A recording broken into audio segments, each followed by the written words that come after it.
She's just so hard to capture, you know. She's in flight.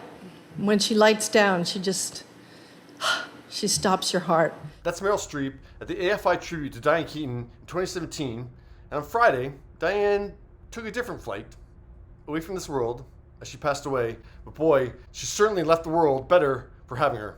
She's given us all so much happiness. And yeah, I guess the majority of Diane's work has been on the more comedic side of things. But yeah, she teamed up with Meryl in 1996 for the drama Marvin's Room. Want me to do something with that wig? What? I don't know. Let me see it. Well, here. No, you gotta take it off. Oh.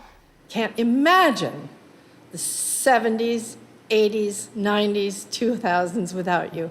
And actually, Diane got a Best Actress Oscar nomination in each one of those decades. Yeah, so the 70s, 80s, 90s, and 2000s. I wonder how many actors have that kind of streak, like a 4-decade streak like that. Probably not very many.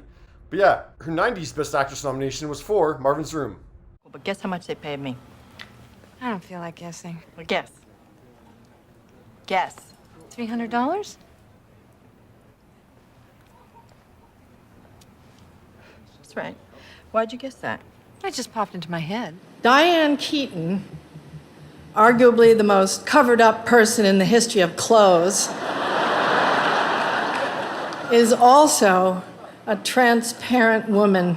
It was the first team up with Meryl, and now, paying tribute to Diane after her passing, Meryl said in a statement, "Our American treasure, indelible, singular girl and brilliant artist, crushing news that she is gone, but her smile and her style and her antic spirit will live on film and in our hearts forever."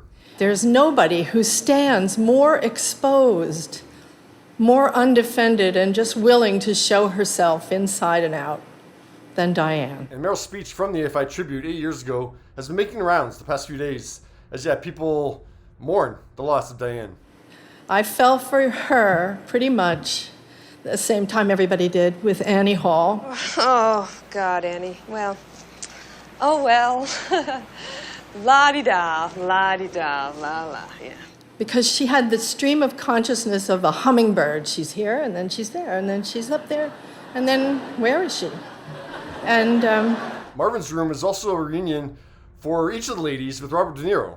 So Robert starred in The Deer Hunter with Meryl, as well as 1984's Falling in Love. And then he and Diane first appeared together in The Godfather Part 2. And actually then 17 years after Marvin's Room, they would reunite for a third time for the big wedding in 2013. I think I'm going to come back later. It's just a vitamin deficiency, right? So I said it might be a vitamin deficiency. Following Diane's death, Robert released a statement to The Hollywood Reporter saying, "I'm very sad to hear of Diane's passing.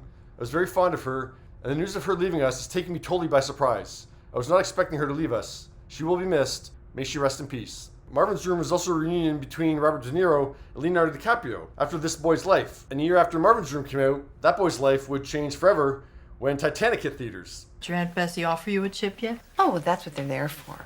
Yeah, but he has to wait to be asked, Bessie. Put the chip back, Hank. But yeah, Leo definitely got his feet wet in a different way, working with Meryl, Diane, and Robert. Would you like a chip? No, thank you, Aunt Bessie. Not right now. Your aunt offered you a chip. Now, the polite thing to do would be to take one.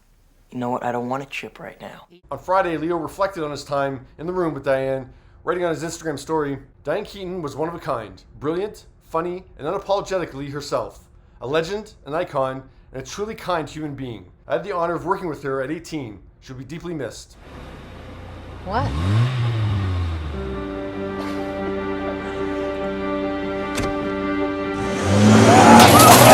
And actually, a few years ago, Diane posted one of the scenes that she and Leo had in the film on Instagram.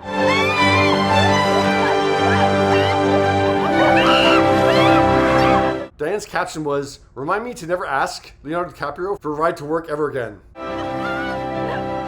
If you haven't seen Marvin's Room, it's definitely worth checking out. Along with her Oscar nomination for Best Actress, Diane also got a SAG nomination, and then the ensemble was nominated at the SAG Awards as well. And what an ensemble it was.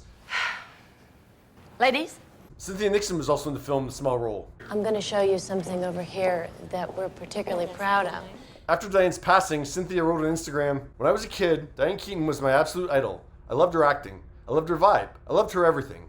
Starting with when I was 12, I tried to dress like her. I wore my hair long, I sported men's hats and vests, and even though my eyes were fine, I wore bookish glasses because I thought they made me look more like her.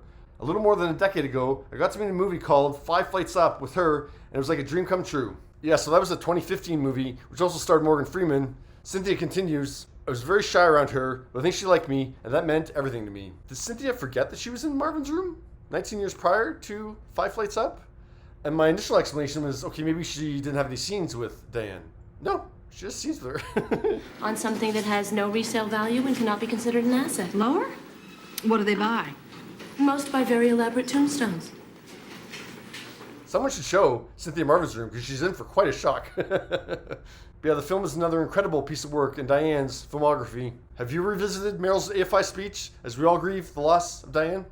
Love you, Diane. So does everybody.